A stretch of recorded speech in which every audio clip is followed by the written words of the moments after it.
Radian चला सीखने के लिए। तो आज के क्लास सबसे झकास होने वाला है। अब लग रहा होगा मन में की होगा सर, तो आज के क्लास होने वाला है मैथ के सूत्र। मैथ के सूत्र में चैप्टर क्या है? चौथा द्विघात समीकरण।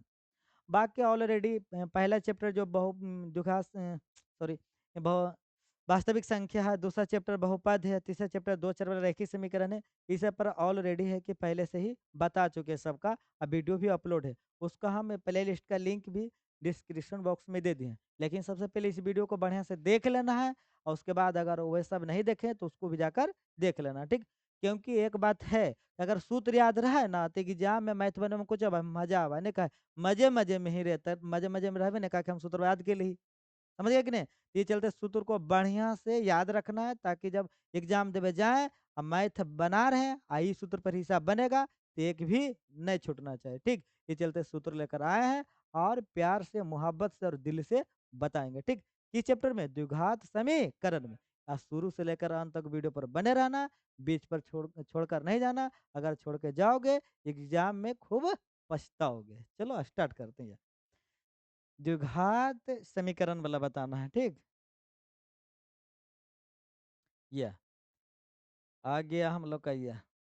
सबसे पहले इसका व्यापक रूप जानते हैं कि द्विघात द्विघात समीकरण है। यहाँ पर बहुपद कहाँ से लिख दिए भाई?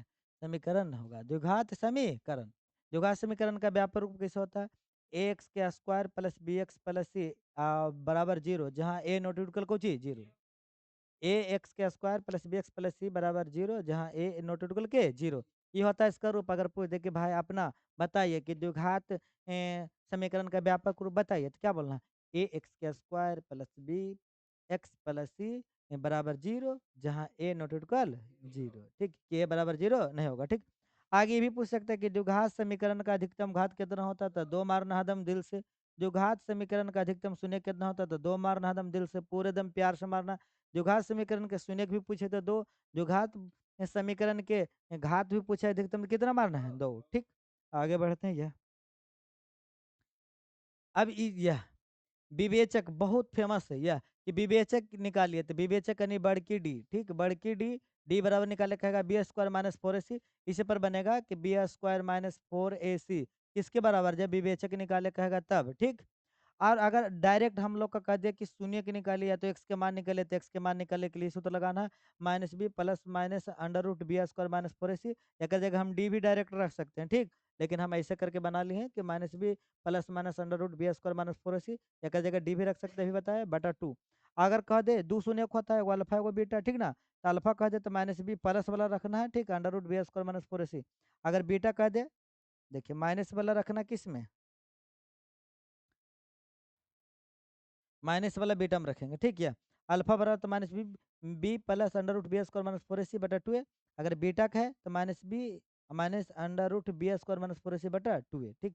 अब ऐसे भी सूत्र होगा कि एक्स बराबर minus B plus minus under root D बटा को जी टू है। अल्फा कह दे तो minus B plus under root D बटा टू है। अब बीटा कह दे तो minus B B D sorry, यहाँ डी होगा डी बटा कुछ टू है, बस। तो निकल जाएगा। इसको याद रखना, क्योंकि डायरेक्ट अगर द्विघात सूत्र का उपयोग करके, यानी कि द्विघात समीकरण के जो सूत्र होता है उसको उपयोग करके अगर हम लोग को कह देता है कि शून्य के निकाले, तो डायरेक्ट हम लोग यह बुद्धिया लगाएंगे, समझ गया ना। यह बुद्धिया लगाएंगे और तुरंत हल पा लेंगे, ठीक। कब? जब हमको द्विघात समीकरण से निकाले कहेगा तब। ये चलते इसको याद रखना है, ठीक। अब आगे बढ़ते हैं। एक चीज इसमें थोड़ा सा और याद रखना है, बस इसमें ज्यादा सूत्र की जरूरत नहीं पड़ता, बस ई वाला याद रखना। अब कहेगा सर ई क्या है? ये पूछेगा इसे कि बताइए मूलों की प्रकृति क्या है। अब कहेगा सर मूलों की प्रकृति क्या है, इसका मतलब क्या हुआ? तो मूलों की प्रकृति मतलब है ना कि अगर मूल्य निकालते कि नहीं निकालते, मूल्य वास्तविक है कि अवास्तविक है, यानी कई मूल्य है, बराबर मूल्य है कि भिन्न मूल्य है, ठीक। इसका मूल्य होगा कि नहीं होगा, ये है, ठीक। अब यह जानना है। अगर डी के मान जीरो से बड़ा आ गलो, डी का मान कुछ आ गलो जीरो से बड़ा है, यहाँ देखो बराबर के जीरो से बड़ा आ गया, यानी डी डी का मान है बड़ा, जीरो किससे बड़ा है? जीरो से। मान लो कि डी का मान 5 आ गया, तो जीरो से बड़ा है लेकिन छोटा है ले बड़ा। तब मूल्य जो होगा वास्तविक और कुछ होगा असमान। असमान मतलब अलग अलग होगा। अब कहेगा सर हम ना समझे अलग अलग कुछ है, जैसे कि द्विघात समीकरण के दो मूल्य होते हैं ना, एक होते अल्फा, एक होते कुछ बीटा। और असमान कल के ना तो अल्फा का मान अलग होते हैं। मान के चलो अल्फा का मान 3 है तो बीटा का मान उसके 2 रहते। दोनों कुछ रहते अलग अलग। असमान कहते तो अलग अलग, ठीक। कब अलग अलग होते? जब डी निकालबे ना, तो डी के मान जीरो से कुछ रहते बड़ा, यानी प्लस में आ जाते, कुछ में आ जाते प्लस में, और बड़ा आ जाते, तो वो जो होते वो कुछ हमने होते है कि उस समीकरण के मूल समान नहीं होते, असमान होते, और कुछ होते वास्तविक होते, ठीक। वास्तविक और कुछ असमान, ये रे बोला है मूलों की प्रकृति। मूलों की प्रकृति ये कब होते? जब डी के मान जीरो से कुछ बड़ा। जब डी के मान जीरो से बड़ा होते तो मूल वास्तविक और कुछ होगा असमान। और यदि डी का मान देखो, ये करने से टपक गया, गलती से वहाँ टाइप हो गया, ठीक। जब डी के मान जो है जीरो से छोटा है, मतलब जीरो, डी अगले माइनस में, ये जीरो तो बड़ा होगा, कहा कि माइनस में ले तो बड़ा होगा लेने, तो डी का मान जो है जीरो से कुछ छोटा है, तो कोई मूल्य नहीं होगा, कोई मूल्य नहीं होगा, और ओकर मूल्य नहीं निकलेगा, निकाले के कम मन करना, निकलबे न करतो नहीं, सब हो गलो चौपट। कुछ हो गया साहब, चौपट हो गया, ठीक। कोई मूल्य नहीं होगा, जब मूल्य नहीं होगा तो छोड़ देना, कोई मूल्य इसका होता ही नहीं, ठीक। लेकिन अगर डी बराबर कुछ आ गया जीरो, डी बराबर जीरो होगा तो मूल्य वास्तविक और कुछ होगा समान होगा, वास्तविक और समान, वास्तविक होगा और क्या होगा समान होगा, कब? जब डी बराबर क्या आ जाएगा जीरो, तब। यानी कि मान लो दो मूल होगा है ना, जैसे एगो अल्फा हो भाई, वो कुछ हो भाई बीटा, अगर अल्फा का मान 5 लो तो बीटा का मान कुछ हो तो 5, कहा के दोनों कुछ हो तो समान, समान मतलब बराबर, जितना तोर जितना हमर, ठीक।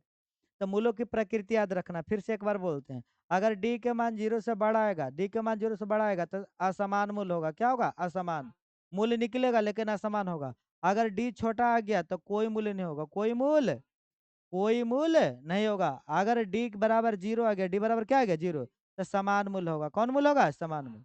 आयल बात समझ में, पक्का ना? यह है, स्क्रीन शॉट ले मन है तो ले लेना। तो फिर मिलेंगे अगली वीडियो में, आज के लिए बस इतना ही, बाय बाय टाटा, जय हिंद, वंदे मातरम।